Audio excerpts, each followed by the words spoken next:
So,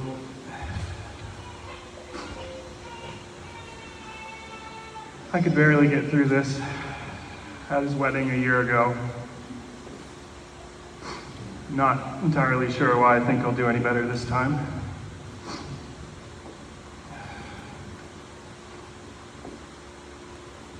But I want to thank you all for being here, all of you.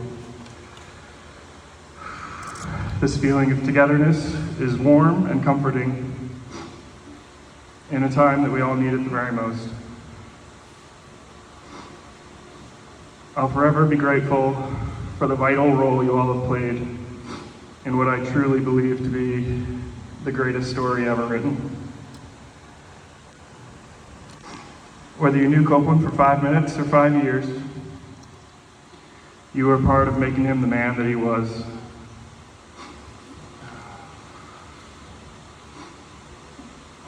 Looking around, it's not hard to see the vast impact Coplin made. He left his signature mark and maybe a little bit of hair every single place that he went. He was wise, he was strong, he was so genuine.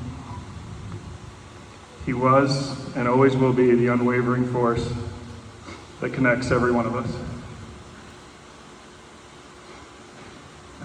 There's really no easy way to explain it, or even come close to doing it justice, but simply being around him.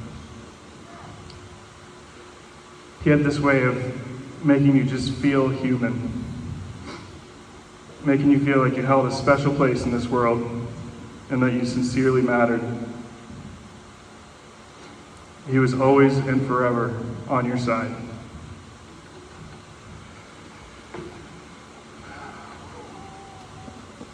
The past few days, I've been looking through decades of photos. In doing so, the feelings and memories that have flooded my soul have been nothing short of the best things life has to offer. Laughter, tears, humility, and endless pride.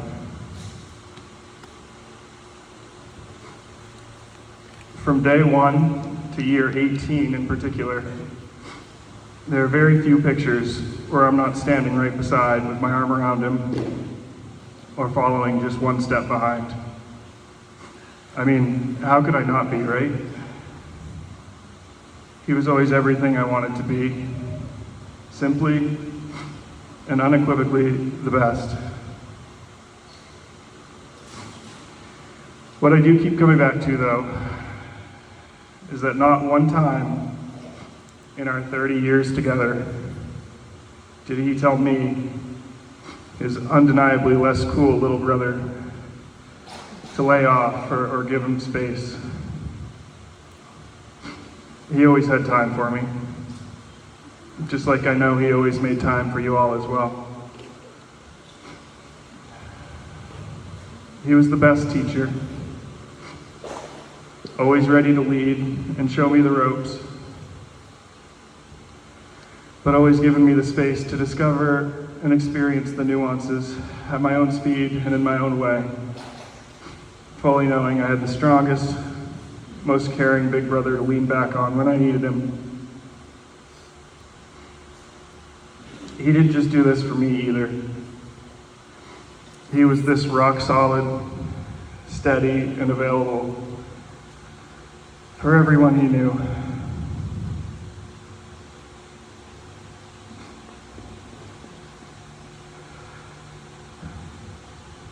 Coplin left us with an incomprehensible amount of gifts.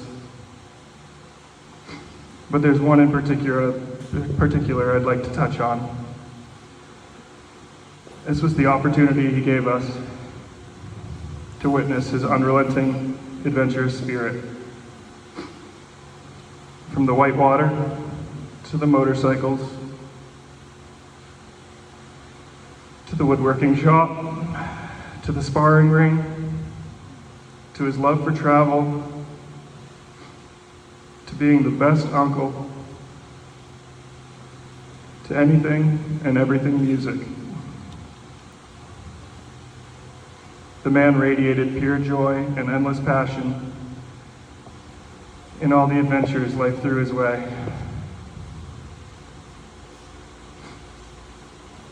I'd like to challenge us all to embrace that adventurous spirit and push ourselves to be the best we can be as we move forward in our own lives.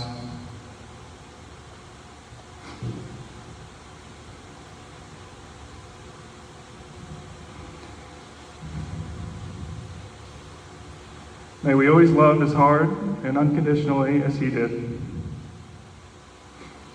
May we always practice the true kindness and patience he put on display every second of every day. And may we think of Coplin and smile in the midst of all life's biggest sins. I love you, Coplin.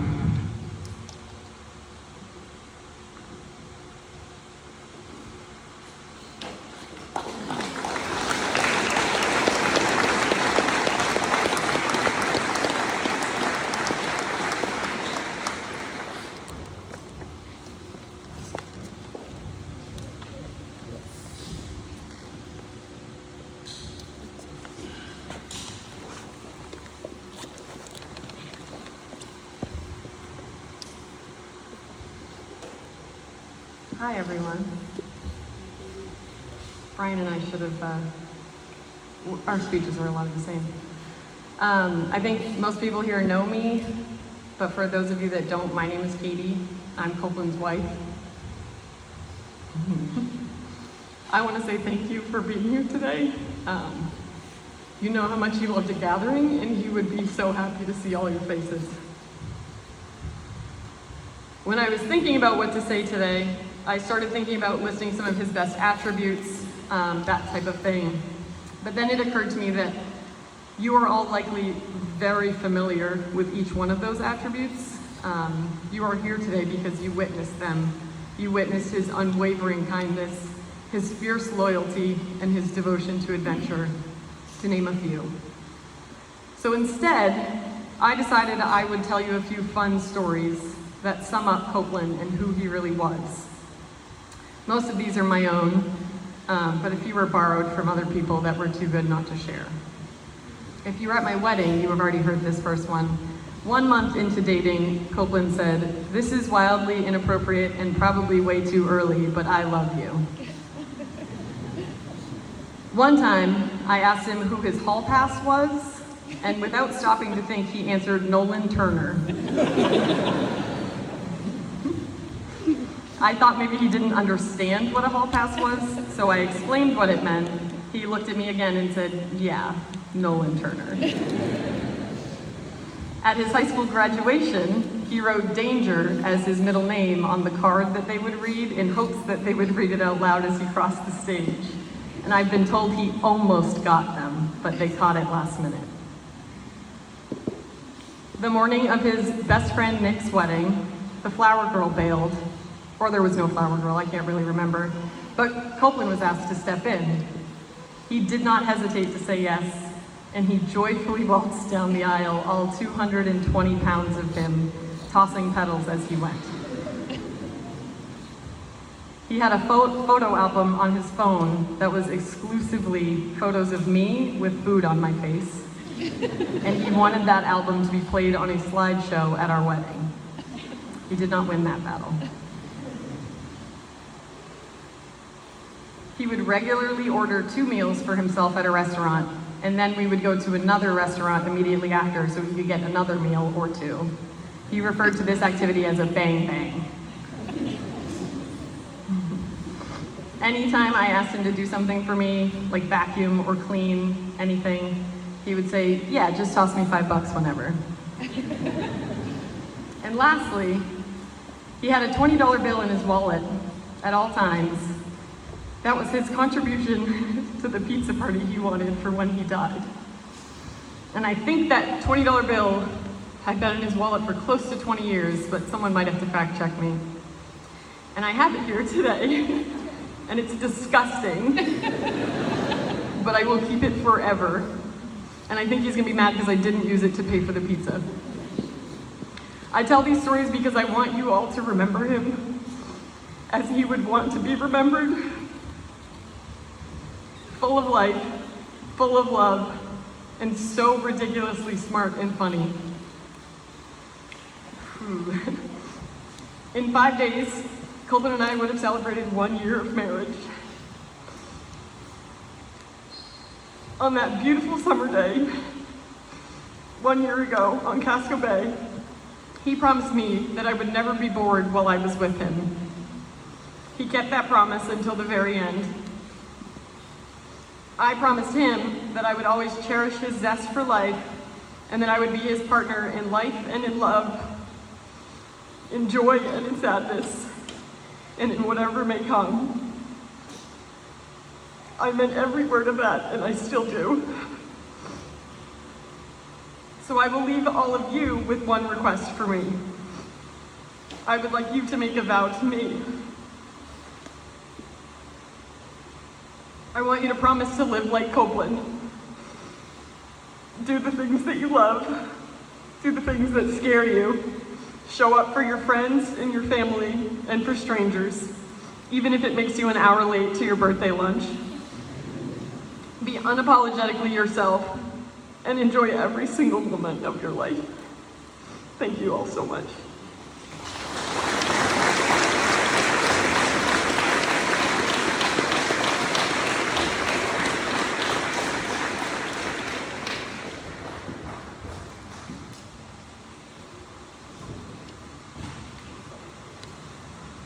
Hello, everybody.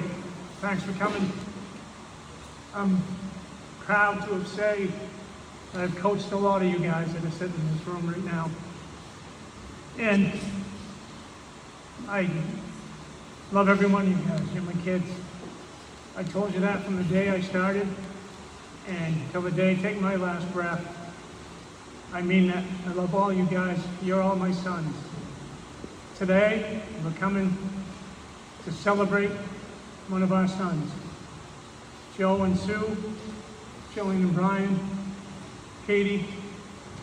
Look, I'm an old, what a man. I'm double his age.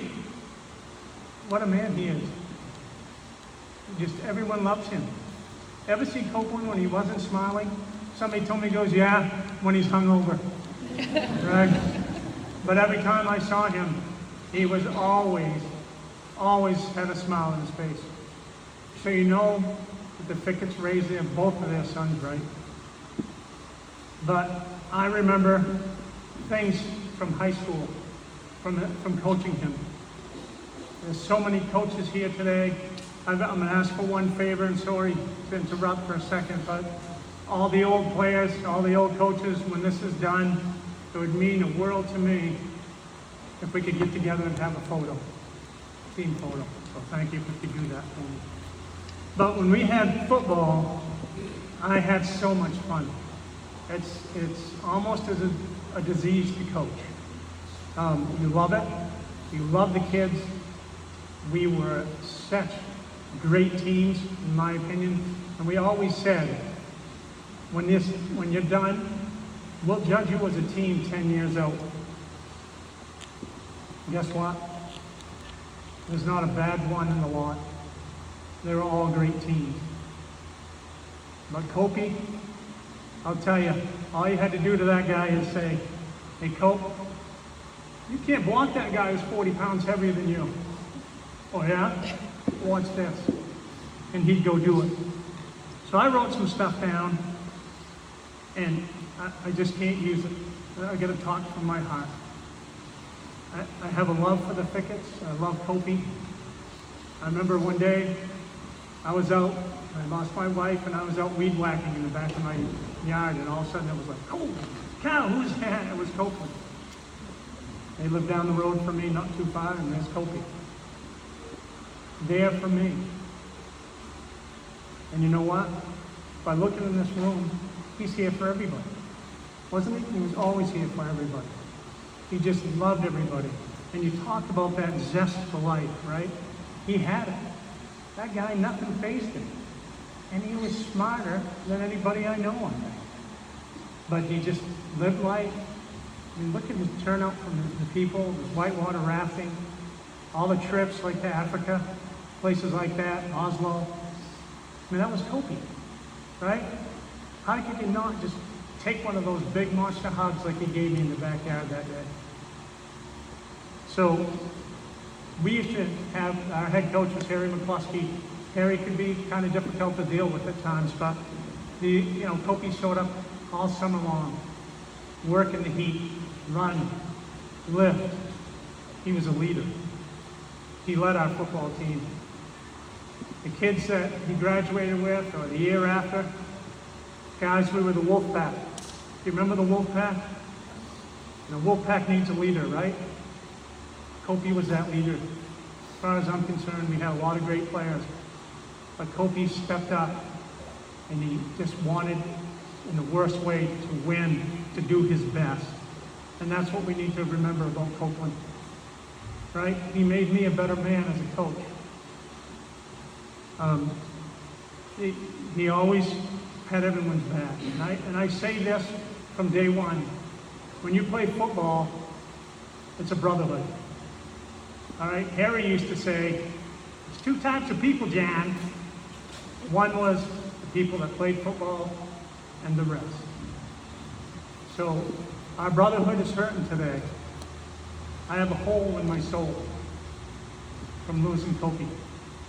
We've lost 5 other brothers before him, but I know right now in my heart of hearts that he's up there with Johnny Hawes looking down at us saying, boy, can you believe this, John? For me, he would never ever think that we'd have this many people here. But we all love him. I love him deeply. I remember talking to one of the coaches when we had a game in Rockland and 6-0 at halftime. Rockland. Come out, third quarter, they throw the ball, Kobe intercepts it. He runs over the quarterback that threw the interception and knocked him out of the game. He'd come over the sideline, he'd be laughing. That was great, wasn't it, Coach? Yeah. He just wanted to be the best that he could possibly be. And I don't think there's anyone ever that is any better, right? As a human being, as a brother, as a son, as a player, as a teammate, we all have each other's back. And right now, we all need to lean and have each other's back. Right now. He worked so hard, but he was so respectful. He never talked back. Even when you're a jerk as a coach and you do that sometimes, you get on because you don't think they're working hard. He would just look at you and say, okay, I'll show you. He didn't have to say it. He'd show you. But that's what the 4 years we had with you guys, that was the team we had. And again, he was one of our leaders. So when I got the call Sunday morning and got told about Coplin, I'm a pretty big guy. I wept. I cried. I just was like, no, it can't be. But there's got to be something spiritually when so many good ones pass early. And you know right now that Coplin is watching over us. Johnny Hawes is watching over us. Right? And I can tell you, I know it's true because I was mowing my lawn this week and I'm on my rider and I teared up thinking about Coplin. Mowing around a tree and all of a sudden I look, a cardinal comes and lands. Cardinal's a sign of spirituality. My hole in my soul started to fill because it was Coplin. Then after that, mowing my lot, and I've got dragonflies chasing me. Another spiritual being. They're there. Kobe's here. Kobe's with all of us.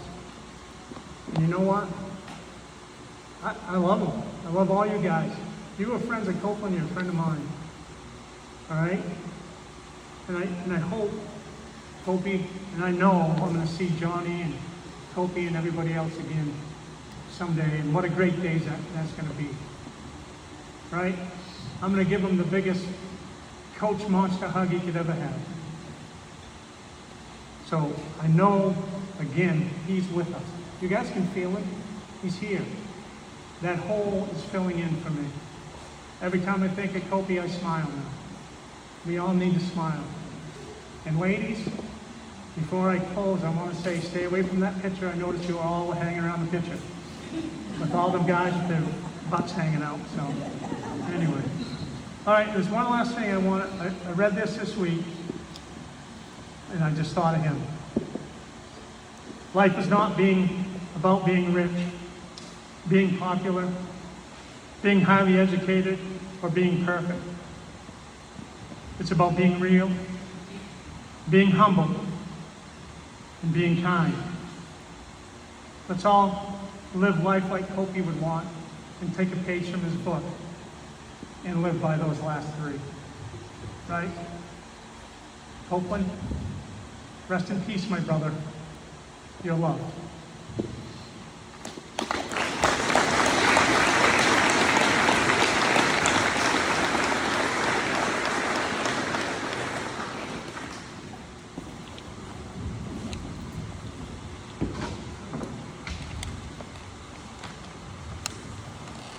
It's going to be a familiar theme here, folks, so sorry, Amber, that you got to go last. Maybe this will be a little different. For those who don't know me, my name is Rob Neal. My wife Donna and I spent 23 years in this community. So we knew Coplin when he was a young child. We raised our children here. So I see a lot of familiar faces. But I'm here to talk about Coplin in a work environment. We were teammates. And so Sue asked me to talk about him as a teammate, as a co-worker, as a colleague. I've spent many hours in this gym as a player a long time ago, as a youth coach, as an official, as a fan of the purple and white. We wear purple. As a Hamden resident for 23 years, I've attended graduations, dedications, and yes, celebrations of life here. It's hard to believe that I'm here to talk about a coworker from a facility 2 hours away. So we're celebrating Coplin's life, and particularly his work life at Abbott Labs in Scarborough. Abbott has 2 manufacturing sites in southern Maine, as well as some other support buildings. But I was fortunate enough to be in the same building as Coplin, and we became teammates. He started about 18 months after I did. January 10th, 2022 is his anniversary. Initially, we worked for different business units, but for the last 3 years, we were on the same team. I'll never forget the first day I saw him in Scarborough. He worked nights, I worked days, and being new to southern Maine, I knew very few people at Abbott. I arrived one morning, saw this tall, hairy dude walking toward me down the hall. It took me a second, but I quickly realized, hey, I think I know this guy. I said, you're from Hamden, right? He said, yeah, and then it hit me. Hey, you're Coplin Fickett. He instantly smiled and we shook hands. I vaguely remember him trying to figure out who I was. When he said my name and mentioned that Joel is my son, Abby is my daughter, he easily recognized me.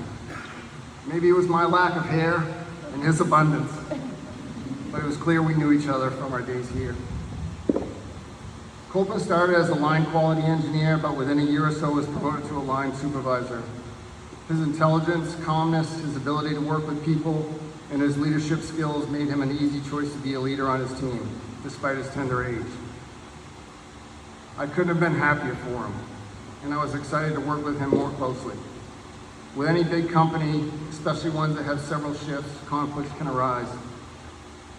I remember addressing some issues between our shifts with him. He listened intently, didn't take offense or get defensive. He owned it and said it would be taken care of. By the next day, the issue was addressed, and it never happened again. I couldn't have been more proud of him as a leader and a teammate when that happened, and I knew that Abbott had found a rock-solid supervisor. I was not the only leader at Abbott who had an opportunity to recognize Coplin's talent. Site leadership was so impressed with him that they sent him to Oslo, Norway for a 3 to 4 month stint to work in a facility there. Coplin was up for that adventure, as you may imagine, and I'm pretty sure he was already checking waterways near Oslo to try out. 3 to 4 months turned to 5 or 6, but he eventually came back to us after doing a great job there. His manager and his fellow supervisors were so happy to have him back, they donned long, fake red beards on the day of his return. Maybe you've seen the picture. By the way, as you probably know, Coplin was not a look at me, look what I've done type of guy. He was very humble, as we've heard. He received a letter in January of this year, signed by Abbott's Divisional Vice President of Global Ops and Divisional Vice President of Global Quality, stating he won the Infectious Disease Divisional Vice President Award for 2024. This is the award here, and we found it face down on his desk, still wrapped in bubble wrap. He never said a word. That's for the family. It wasn't long after his return from Oslo that Coplin was promoted once again, this time to a senior supervisor on 3rd shift. We couldn't have made a better choice. Smart, confident, hardworking, diligent, genuine, willing to learn, caring, compassionate. He had a great work ethic. He was a great leader, as John stated. The qualities I just described were undoubtedly instilled in him at a young age by his parents and extended family, and support and love from Brother Brian, as well as from coaches, mentors, and trusted friends. Hall pass, Nolan Ryan. Nolan. As a night walker, he called us day walkers, so I'm calling him a night walker. The 3rd shifters, it's hard to get to know people on other shifts, particularly first. As they leave for the day, we start. We have daily Teams calls with the outgoing shift, and it gave myself and the other supervisors on first a chance to speak and interact with Coplin and his teammates. It didn't take long before Coplin and my teammates Aaron, Goslin, Evan Kelly, and Carl Button on 2nd shift quickly bonded as a unit. We collaborated, communicated, organized, delegated tasks, sometimes commiserated, but always presented a united front as a leadership team despite the obstacles we faced. Recently, the day production manager, Jay Netto, left our team for a new opportunity at Abbott. He is a great boss and is missed. We do not have a replacement for Jay at this time, but we knew that Coplin had applied and was in the running. As a group, we would not have been disappointed if he was our leader. As I close, I don't have to tell you about what a great man, what a great person, what a great teammate Coplin was at Abbott. It was a theme for his life. We as a team believe he was the same at work as he was outside of work. At home with Katie, MMA with some of his gym buddies, black eyes sometimes he came in with, rafting and kayaking with friends all over the world, or just hanging out. You can't change our minds on that.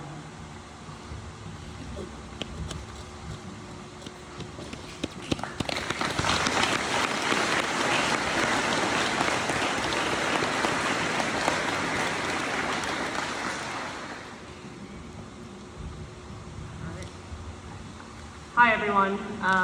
My name is Amber. Coplin was my adventure buddy.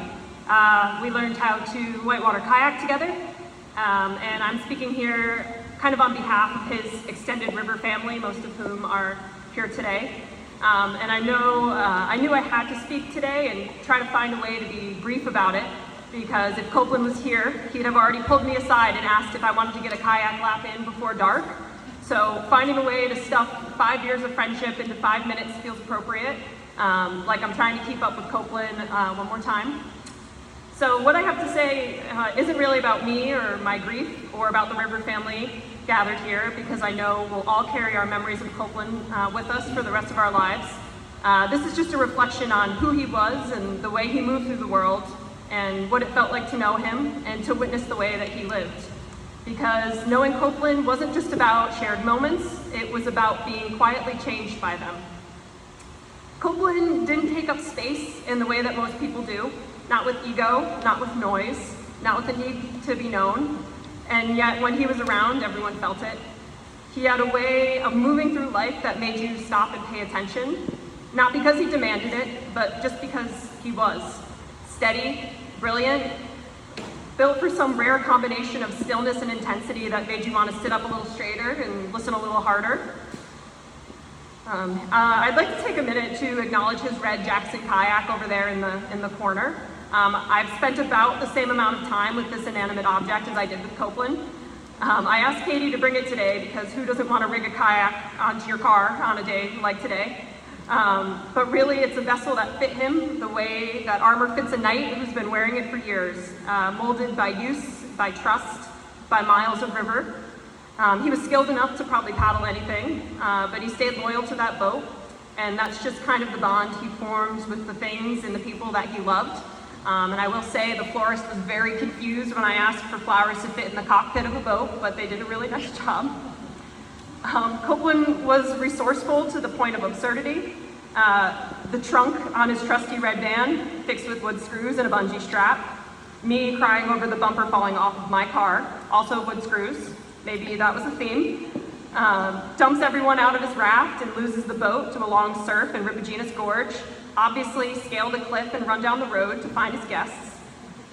His brand new Astral sandals malfunctioned. He wrote to the company, pointed out the flaw, and somehow collaborated his way into a product redesign. Just a guy who noticed something and cared enough to fix it. He was just good at everything. He could pick up a hobby and be quietly excellent in under 2 weeks. He didn't tell anyone about it unless you really asked the pointed questions. He didn't make it a personality. He just did all the things he wanted and did them well. And somehow in all of his stoicism, he was still hilarious. The kind of humor that sneaks up on you. Perfectly timed text, dry, sharp observation, eye contact, and raised eyebrows from across the room. I didn't always know what he was thinking, but it was probably that he wanted to go boating. He'd drive for 5 hours straight right off of night shift, boat 2 full days on 1,000 milligrams of caffeine and chicken tenders, and then head back to work for Sunday night. And then he'd do it again the next weekend, and not for the glory, just for love. Love of the river and love of the people. He stood out physically for sure. Long blonde hair, long beard, sweat shorts, we call them Schwartz, that defied fashion and weather, but also in presence. Even in a crowd, even halfway around the world in Africa, people noticed him. There was something magnetic, undeniable, and just a little bit mythic about Coplin. He never needed or wanted to be the center of attention. He just needed a boat, a river, and enough time to get one more lap in after dark. And somehow he always made it. He gave without expecting thanks. He showed up without needing recognition, and he left a mark, deep, lasting, quiet, like the exposed riverbed at Fish Flow on a brisk morning, on every lucky person who was able to paddle next to him, or with him.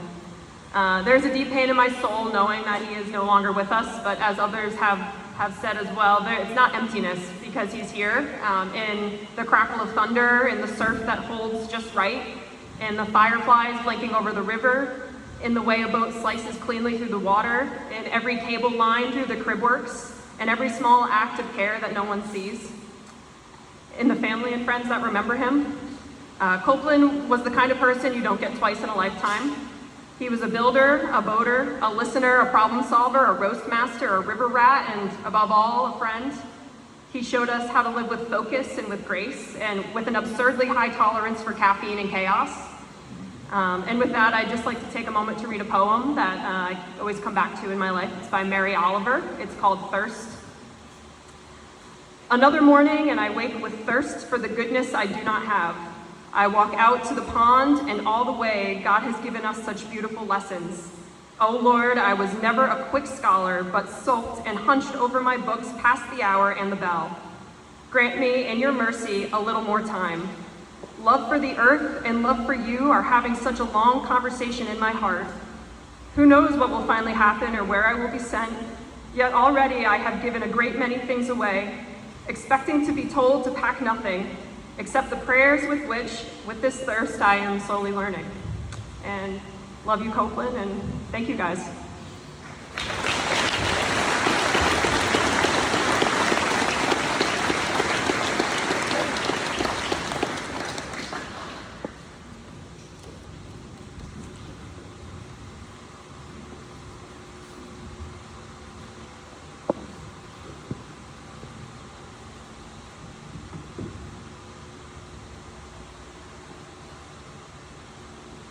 anyone who knows me knows I don't speak. I don't do this. If anyone has seen me speak in front of more than 10 people being sober, I don't think it happened. Luckily, I've got a few things written down, but Katie, Brian, John, Rob, and Amber, they took care of most of it. So I'm going to make it a little personal between you and I.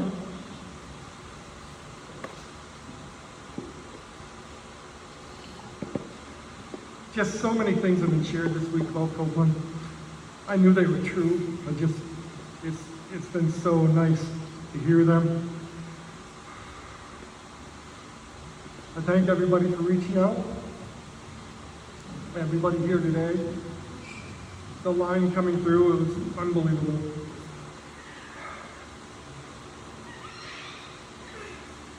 This just makes a guy burst with pride.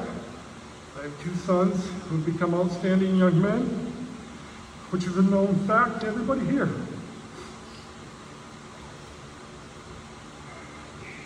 But like I said, I'm going to mix it up a little bit, make it personal. I'll tell you a little bit about how Coplin drove me freaking crazy up and down the walls. When Coplin was a lot younger, I tried to parent, traditionally, not that I knew what tradition was. I put him on a track that I thought is what's supposed to be done. And that worked out a lot. But sometimes, when that didn't work, it was not good. I struggled with him and him with me. The truth of the matter is, it's just not possible to mold something that has no limitations. It can't be done. And if he has any limitations, anyone knows, I have yet to witness them. As a dad, I had to come to terms early that I was dealing with a young child that quickly became much more intelligent than I am. And I wish I had figured it out earlier. Things might have been smoother. But this was just a small portion of our relationship, but it was significant because he was always teaching.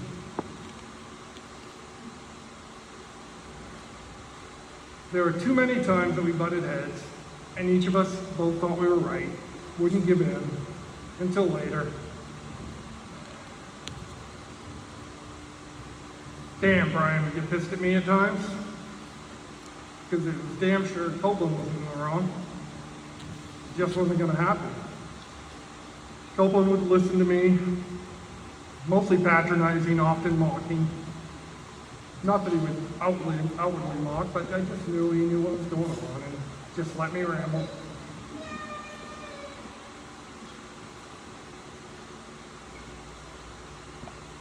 I'm skipping some of the stuff that has already been said, working through it.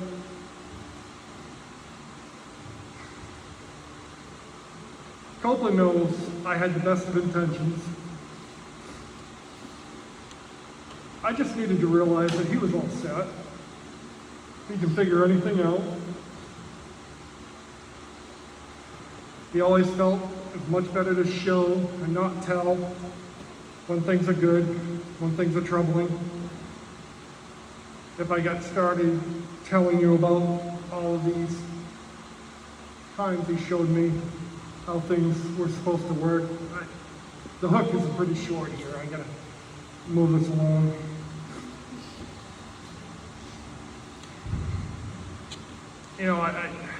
Eventually I figured out he had his own trail to blaze, and he has one hell of a sense of direction. We all have to play the game of life, and Coplin plays that game. He may have a few different rules. He goes from A to Z in any line he wants. Big holes or rocks or any obstacle didn't matter. He was always enjoying everything in the middle though. He got the most for the price of admission, but always knowing who he was and where he was going. I also know in the same game of life, he made it easy. He had every damn cheat code that existed. He's a good, kind, considerate person.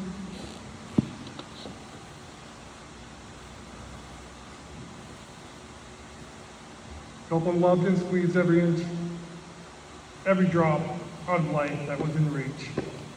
He had this amazing ability to see when somebody was wrestling with a problem and say or do just the right thing to help out. I've heard that common theme today.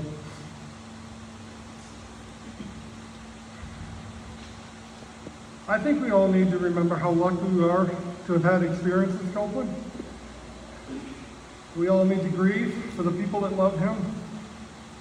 Katie, Susan, Brian, Gus, Jane, the Ludis,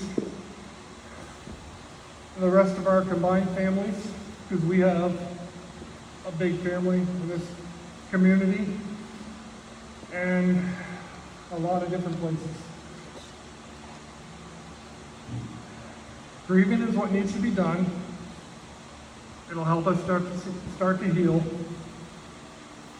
But I just keep going back to, if I want to feel sorry for somebody, because we're supposed to feel sorry for people who lose a loved one, and you all have. Realize we know that Coplin didn't need anyone to pity us. We know all too well what we are going to miss, and miss him we will. If you want to feel sorry for somebody, just think of it.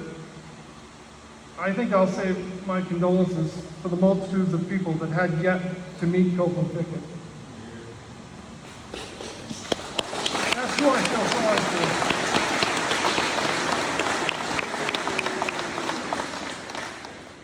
That doesn't mean I won't cry for myself anytime I feel the need, and I will for the rest of my life. Thank you all so much for being here today. Share your love and respect of my boy with everyone. It's very humbling that so many people and so many stories are here today. Thank you.